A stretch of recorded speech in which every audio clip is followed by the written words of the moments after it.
Okay, one sec. I'm not going.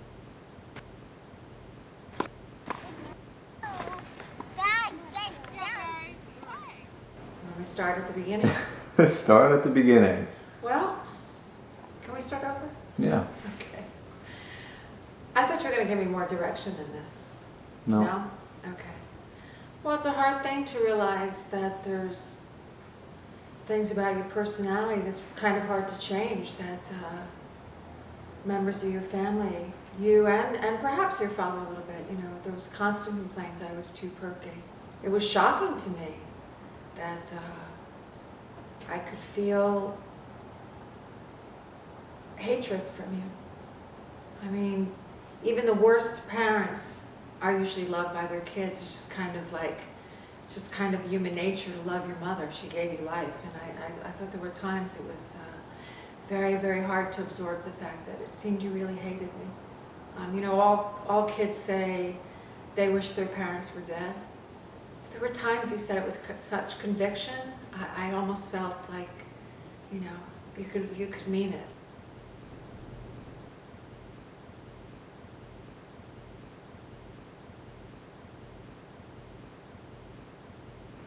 So that when you were a toddler, sometimes you would make a sudden movement and I would almost flinch or winch because I wasn't sure whether I was going to get kissed or smacked. Tough stuff. Kids will act out on the person they feel safest with.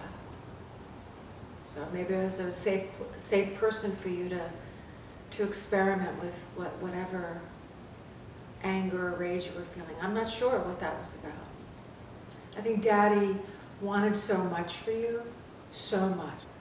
So I don't know if you ever felt you were disappointing him, not you know, he had such great expectations for you, and if that frustrated you, so you hauled off and whacked me instead. I don't know. The cruelest thing ever said to me was by you. You know, that's kind of tough. I know. My son, there had been a tragedy at your school, a teen suicide, because what were you in 8th grade, 7th or 8th grade? 7th grade. That a popular junior, the coach's son, had poured gasoline over himself and self-immolated.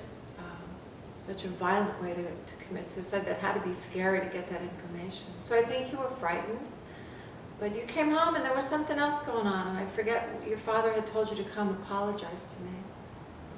And that's what I thought you were coming in the room to do. And instead, maybe out of fear of the story that day from school, but you said, you know, why don't you just go kill yourself?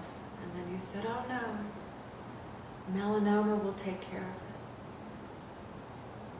You knocked the wind out of me. Do you want to take a break?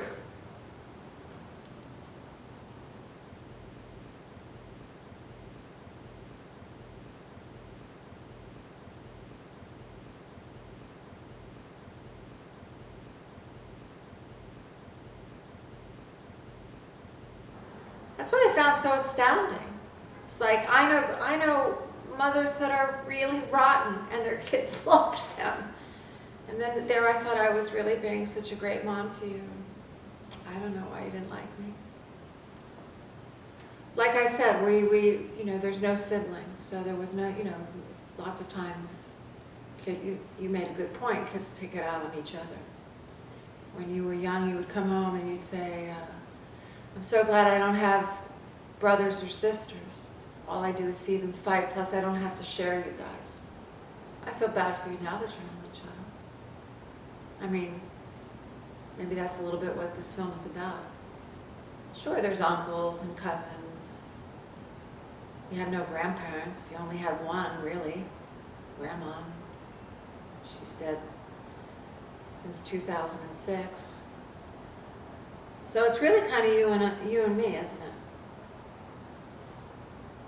Yeah. You know, your father getting ill, your father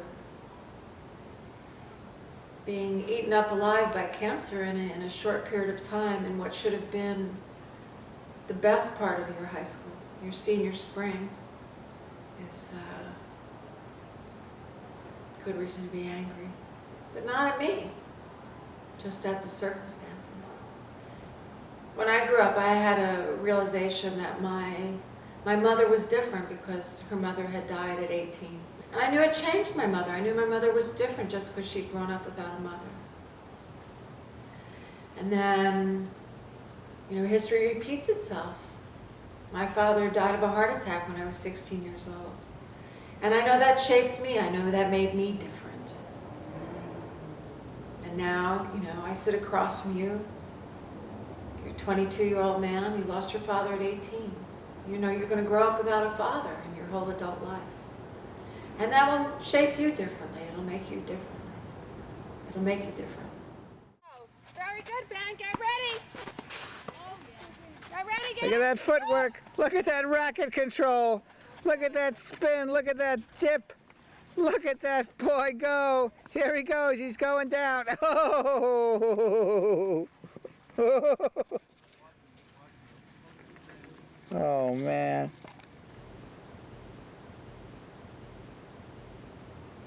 Can I read you something? Sure. I wrote that it was a son speaking about his mother. This is the part that struck me. I don't remember the details of my rejection of her, only the violent feeling and the verbal cruelty.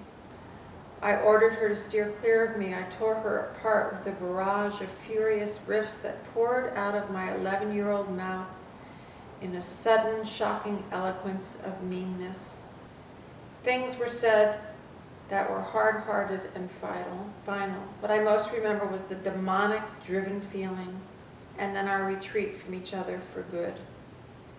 For a long time I've wanted to apologize for my behavior that year, but I'm not sure how or even if it would be sincere. How does the man apologize for the boy?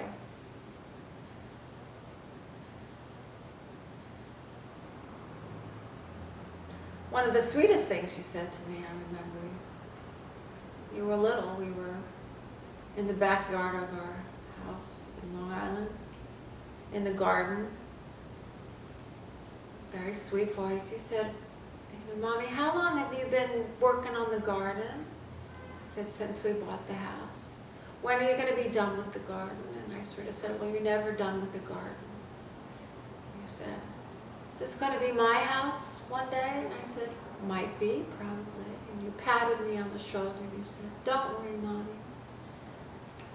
Years from now when you're gone, I'll continue to take care of your garden and I'll let everybody know how you started it.